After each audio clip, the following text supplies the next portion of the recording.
परम प्रभु की असीम अनुकंपा से श्री महापुराण पर चर्चा चल रही है। श्री शिव महापुराण प्रभु देवों के देव महादेव के गुणों का उसमें वर्णन किया गया है। जो इन गुणों को आदर और सम्मान के साथ श्रवण करते हैं उन पर भगवान भोलेनाथ प्रसन्न होते हैं। भगवान शिव की बड़ी अद्भुत लीलाएं हैं, अद्भुत रूप है और उनकी अद्भुत कार्यशैली भी है। जगत में सबके ईश्वर महादेव ही हैं। राम जी को मानने वाले राम को मानते हैं, लेकिन भूत प्रेतों को वहां भय लगता है, राक्षस वहां डरते हैं, अधर्मी वहां जा नहीं सकते। कृष्ण को मानने वाले भी या कृष्ण को ही मानते हैं, वही उनके समीप जाते हैं, उनके वहां भी सबको प्रवेश नहीं है। एक देवों के देव महादेव है जो धर्मात्माओं के भी है और अधर्मियों के भी है, संतों के भी है और राक्षसों के भी है, मनुष्यों के भी है तो पशु पक्षियों के भी है। नर गंधर्व किन्नर भूत प्रेत पिशाच खईस जिंद जितने भी हैं, भोले बाबा का दरबार सभी के लिए खुला है। कोई भी आए और कोई भी मांगे वह प्राप्त कर ले। ऐसा अद्भुत प्रभु, ऐसे अवडरदानी, ऐसे आशुतोष, ऐसे भक्त वत्सल दीन बंधु प्रभु शिव की समान शिव ही है। शिव जी किसी पर प्रसन्न हो जाएं तो ये नहीं देखते कि इसकी योग्यता है कि नहीं है, वो दे देते हैं। लेकिन राम जी योग्यता देखते हैं कि इसकी योग्यता है कि नहीं, कृष्ण जी योग्यता देखते हैं, हनुमान जी योग्यता देखते हैं, विष्णु जी योग्यता देखते हैं, लेकिन देवों के देव महादेव योग्यता नहीं देखते। जैसा जिसके दिल में भाव चल रहा है उससे वो प्राप्त करा देते हैं।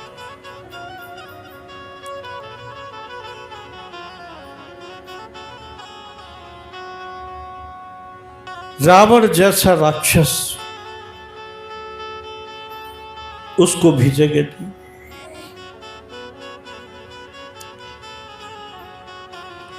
क्या कहां तक उनकी लीला को कोई गान कर सकता है? समर्थ ही नहीं है उनकी लीला को कहने में कोई। एक चोर था, बारिश का समय था, चोरी करने के लिए घर से निकला, घर में कुछ नहीं था। कई जगह चोरी करने के लिए योजना बनाई लेकिन कहीं सफल नहीं हुआ, बारिश अधिक थी। लेकिन उसे चिंता है कि मुझे कुछ न कुछ तो चोरी करना है, घर ले जाना है जिससे घर की व्यवस्था चले। जब कहीं नहीं मिला, थर थर कांपने लगा, सर्दी भी उससे व्याप्त हो गई। पास में एक मंदिर था शिवलिंग का, वो शिव जी के मंदिर में प्रवेश करता है। ऊपर उसे घंटा दिखाई दिया, विचार करता है कि इसे ही ले चलो, कम से कम इसे बेचकर कुछ तो कुछ मिलेगा ही। घंटा शिवलिंग के ऊपर था, उसने बहुत कोशिश की, घंटे तक नहीं पहुंचा तो शिवलिंग पर खड़ा हो गया। खड़े होते ही भगवान भोलेनाथ प्रसन्न हो गए। कैसे प्रभु है? दूसरा कोई होता तो उसे मारता, डांटता, श्राप देता, लेकिन उसके ऊपर प्रसन्न हो गए, प्रकट हो गए और कहने लगे, भक्त मांग क्या वरदान चाहिए। और वो चोर डरने लगा कि ये क्या बला आ गई, भयभीत हुआ। तो देवों के देव महादेव ने उससे धैर्य बनाया, भय से मुक्त किया कि तू चिंता न कर, बोल मैं महादेव हूं, मैं तुझसे प्रसन्न हुआ। चोर कहने लगा, प्रभु आप देवों के देव महादेव हैं, मैंने जान लिया, किंतु एक बात बताओ, तुम प्रकट क्यों हुए? भाई तुम तो जब प्रकट होते हो जब तुम्हारे लिए कोई पूजा करे। मैंने तो ऐसा सुना है पंडितों से, विद्वानों से, जब तुम्हारी कोई पूजा करता है, व्रत करता है, अनुष्ठान करता है, तब तुम प्रकट होते हो। मैंने तो ऐसा किया नहीं, मैं तुम्हारे ऊपर कैसे विश्वास करूं? तुम तो वैसे ही प्रकट हो गए हो। शंकर जी से कहा कि तुम प्रकट होने का कारण तो बताओ। शंकर जी मुस्कुराए, बोला भाई देख, मैं तेने जो पूजा की है आज तक वैसी पूजा किसी ने नहीं की। अब वो और विचलित हुआ कि मैं चोरी करने के लिए गया और दुनिया भर में चोर है, क्या सबको ऐसे ही दर्शन देते हो आप चोरों को? बोला नहीं तो, चोरों को दर्शन नहीं देता हूं। तो बोला मैं तुझसे प्रसन्न हूं। तो चोर ने कहा, प्रभु प्रसन्न है तो पहले तो मुझे अपनी धर्मपत्नी के दर्शन कराओ, वो देवी कहां है तुम्हारी? शंकर जी ने आह्वान किया, पार्वती जी बगल में आ गई, दोनों को उसने प्रणाम किया। फिर कहने लगा चोर, हां मैंने जान लिया तुम देवों के देव महादेव हो, किंतु मुझे एक बात बता दो कि तुम मुझसे प्रसन्न कैसे हुए, प्रकट क्यों हुए? शंकर जी ने कहा, तेरा जैसा भक्त तो मुझे आज तक नहीं मिला। बोले क्यों? अरे दुनिया मुझ पर पत्ते चढ़ाती है, फूल चढ़ाती है, दूध चढ़ाती है, मिष्ठान चढ़ाती है, तू तो खुद अपने आप मेरे ऊपर चढ़ गया, मेरे ऊपर चढ़ गया, पूरा समर्पित हो गया, इसीलिए मैं प्रसन्न हूं। चोर मन में विचार करने लगा, ऐसी बात मुझे पता होती तो मैं कभी का चढ़ जाता पहले। बोला तू वरदान मांग, क्या चाहता है? चोर ने कहा, प्रभु मेरे घर का सारा कार्य होता रहे, कोई विघ्न नहीं हो, मैं चोरी करने नहीं चाहता, मेरी मजबूरी है, और मुझे अपने अनुपम चरणों की भक्ति दीजिए, मैं जिससे आपके धाम में जा सकूं। भगवान ने तथास्तु कहा और धन के अन्न के भंडारे उसके घर भर दिए। संतों के नहीं, चोरों के भी भगवान है। एक चोर और दूसरा था, वो चोरी करने के लिए निकला, राजा के यहां पहुंचा, उसके खजाने में चोरी कर ली उसने। चोरी करके वो भागने लगा। इतने में ही राजा के सेवकों को पता चल गई कि खजाने में चोरी हो गई। अब उसे पकड़ने के लिए घोड़े पर दौड़े। चोर भाग रहा है, बहुत परेशान है, लेकिन माल भी उसके ऊपर है। उसे एक झोपड़ी दिखाई दी जंगल में, और वो विचार करता है अगर इस झोपड़ी में मैं प्रवेश कर जाऊं तो मैं सुरक्षित बच सकता हूं, नहीं राजा के सैनिक मुझे ले जाएंगे, पता नहीं मुझे क्या दंडन है, फांसी की सजा भी हो सकती है। तो उस कुटिया की द्वार पर जाकर कहता है कि इसमें कोई है, सुन रहा है मुझे? आवाज आई उसके अंदर से, हाँ मैं सुन रहा हूं। बोला दरवाजा खोल दो, मैं अंदर आना चाहता हूं, बहुत बारिश हो रही है, मुझे सर्दी लग रही है।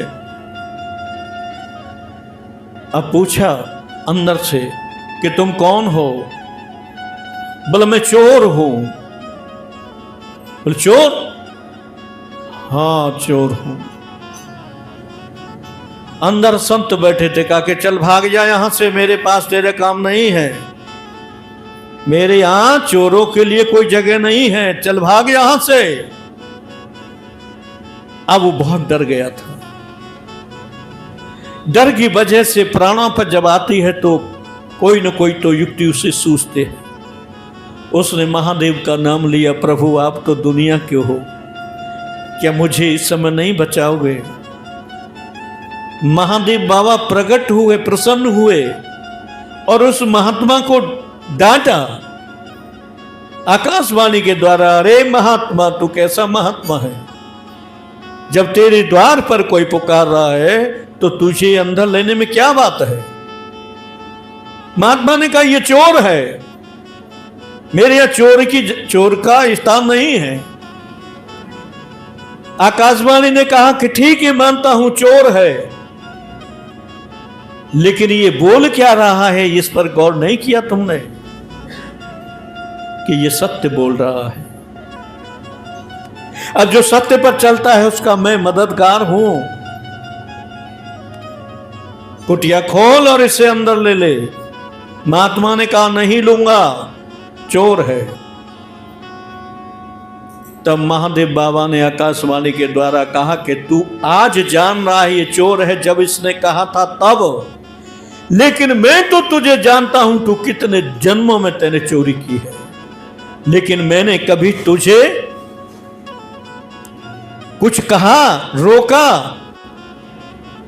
पृथ्वी रहने के लिए दी, आकाश तुझे छत दी, खाने के लिए तुझे अन्न फल दिया, पीने के लिए जल दिया, श्वास लेने के लिए तुझे वायु दी, तेरी रक्षा की कि नहीं की?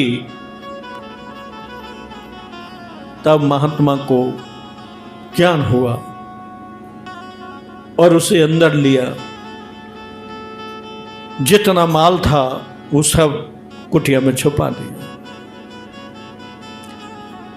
महात्मा ने पूछा कहां से लाया है? बता दिया कि राजा के यहां चोरी की है, राजा आ रहा है, सेवक आ रहे हैं उनके से नहीं। महात्मा ने विचार किया इस आकाशवाणी ने तो मुझे ही फंसा दिया।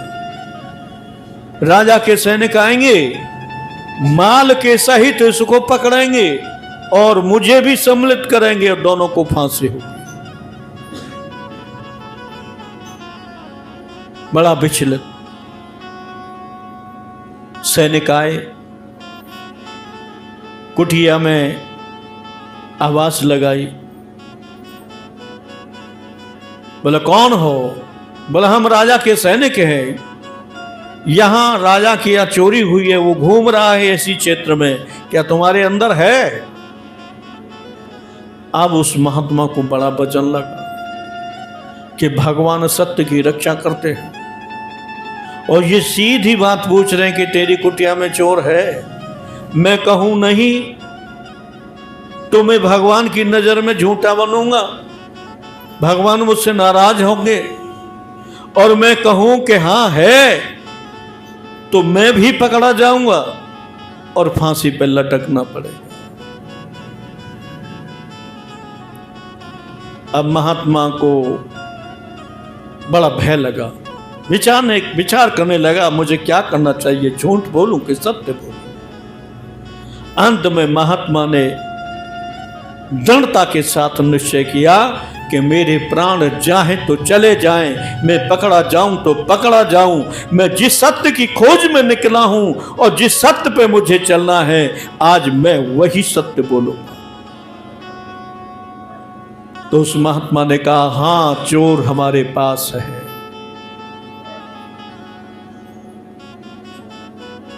और राजा का जो खजाना है लूट कर लाया है वो भी हमारे पास है। चोर ने कहा गेट खोलो, दरवाजा खोलो। अब चोर उसमें बैठा है, वो बड़ा डर रहा है कि इसने तो खुद मरेगा, मुझे भी मरवा दिया। इससे तो अच्छा था कि मैं इसकी कुटी में नहीं आता। वो मना कर रहा है, लेकिन संत खोलने के लिए तैयार है, उसने खोल दिया। भगवान भोलेनाथ सोच रहे हैं कि इसको अंदर कराया, इसने मुझे पुकारा, सत्य बोला।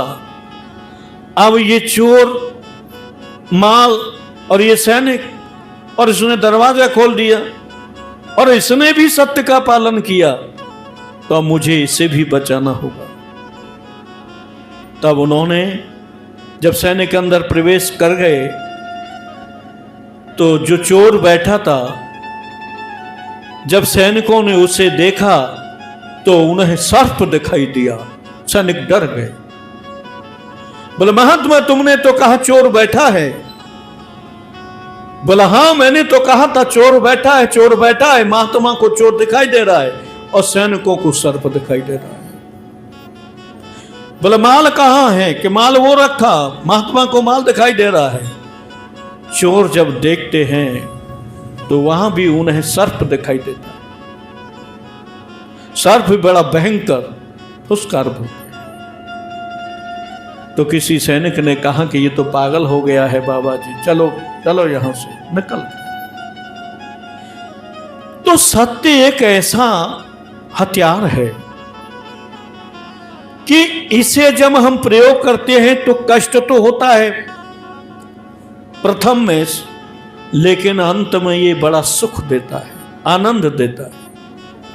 झूठ शुरू में सुख देता है, लेकिन अंत में बड़ा कष्ट देता है, बड़ा दुख देता है। हमारी कमजोरी है कि हम पहले सुख चाहते हैं, इसलिए झूठ का आश्रय ले लेते हैं। फिर अंत में हम रोते रहते हैं कि ये हमसे गलत हो गया, गलत हो गया। लेकिन सत्य से डर लगता है। और आज के समय तो मैं दावे के साथ कह सकता हूं कि सत्य नहीं है। दावे के साथ कहता हूं, ऐसा नहीं कि सत्य जगत में नहीं है, जगत में तो है, पर मनुष्यों में सत्य नहीं। बिना मतलब के झूठ। कहां बैठे हो? फलानी जगह। कहां हो? सब झूठ। इसका कारण है कि भोलेनाथ ने पहले कह दिया है कि सत्य कलयुग में नहीं रहेगा, क्योंकि धर्म के 4 पैर हैं, सत्य, तप, शौच और दान। सतयुग का सत्य सतयुग के साथ चला गया। त्रेता का तप त्रेता के साथ चला गया। अब कहां तपस्या रही है? जंगलों में जाके 10-10 हजार वर्ष लोग तपस्या करते थे एकाग्र चित्त बैठकर। आज 5 मिनट बैठना बहुत भारी होता है। कोई कहे बैठने के लिए तभी डर लगता है कि पागल बना रहा है, क्या मिलेगा बैठने से। शौच माने पवित्रता, पवित्रता द्वापर में थी, वो भी चली गई। जब सत्य चला गया, तब चला गया, पवित्रता चली गई, तो अब क्या रह गया है? दान। एक पैर पर धर्म चल रहा है। जो दान का आश्रय लेकर चलते हैं, धर्म उनकी रक्षा करता है, क्योंकि कलयुग है। अब हम कहते हैं कि हम सत्य बोल रहे हैं, सत्य पे चल रहे हैं, सत्य जान रहे हैं, सत्य देख रहे हैं। कहीं दिखता है? कोई चल रहा है? कोई सत्य बोल रहा है? अगर कोई पूछेगा कि सत्य क्या है, सत्य कैसे बोला जाता है, तो हम बताएंगे। लेकिन कोई सत्य बोले तब। बहुत से कहते हैं कि सत्संग में जा रहे हैं, सत्संग हो रहा है, सत्संग में चलो लाभ देगा। वहां कहानी किस्सा होते हैं, सत्संग नहीं होता। सत्संग किसे कहते हैं? कि जिसके पास सत्य हो और उसका संग मिले, तब उसे सत्संग कहते हैं। वहां कहानी शब्द की कोई बात ही नहीं है। हनुमान जी को लंकी नहीं मिली, क्या हनुमान जी ने कोई कथा कही वहां? नहीं। लंकिनी को तो एक मुक्का मारा, खून बह गया, और वही लंकिनी कहती हैं, तात मोर अति पुण्य बहुता देखे उन्हें राम कर दूता। तात स्वर्ग अपवर्ग सुख धरिय तुलाय का अंग, तूल नताहि सकल मिले जो सुख लव सतसंग। स्वर्ग, मोक्ष, दोनों को एक परले पर रख लिया जाए, उसके सुख को, और एक परले पर आधे लव का सत्संग रख दिया जाए तो सत्संग वाला परला भारी होगा। तो कहो सत्संग क्या कहानी किस्सा है? नहीं, लेकिन सत्य नहीं है। बोल तो सब है, शब्द को ही सत्य कहा गया है, क्योंकि शब्द ब्रह्म है, लेकिन क्या इसका प्रयोग कैसे हो? कैसे बोलने को सत्य कहते हैं? अब यहां आप देखते होंगे टीवी पर, कल समाचार मैंने सुना था, अनुराधाचार्य और प्रेमानंद जी के विषय में जो चर्चा चल रही है, उन्होंने कुछ महिलाओं के बारे में, कन्याओं के बारे में कहा है।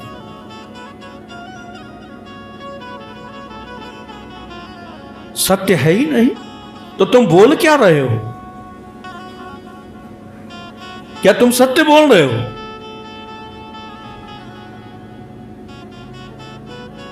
नहीं बोल रहे। सत्य बोलने की भी एक कला है। किसी से कह दिया जाए कि तेरी लड़की का अपशब्द कहते ने कसम आ रहा है, तो कैसा लगेगा? उससे मारने दौड़ेगा, मारेगा। और उसी से कहा जाए कि देखो तेरी पुत्री का पति आ रहा है, तो वो प्रसन्न रहेगा। तो सत्य बोलने की कला भगवान शिव ने उमा जी को कही कि कहि सत्य प्रिय वचन विचारी। सत्य कहे, प्रिय कहे और विचार कर कहे कि इसका परिणाम क्या होगा। डायरेक्ट सत्य कहने पर बहुत आफत है, लेकिन सत्य कौन कह सकता है कि जागत सोवत शरण तुम्हारी। जो जागने पर, शयन करने पर भगवान की शरण है, और वो सत्य बोलता है, प्रिय बोलता है, विचार कर बोलता है, तो समाज उसकी बात को स्वीकार करता है। हर हर हर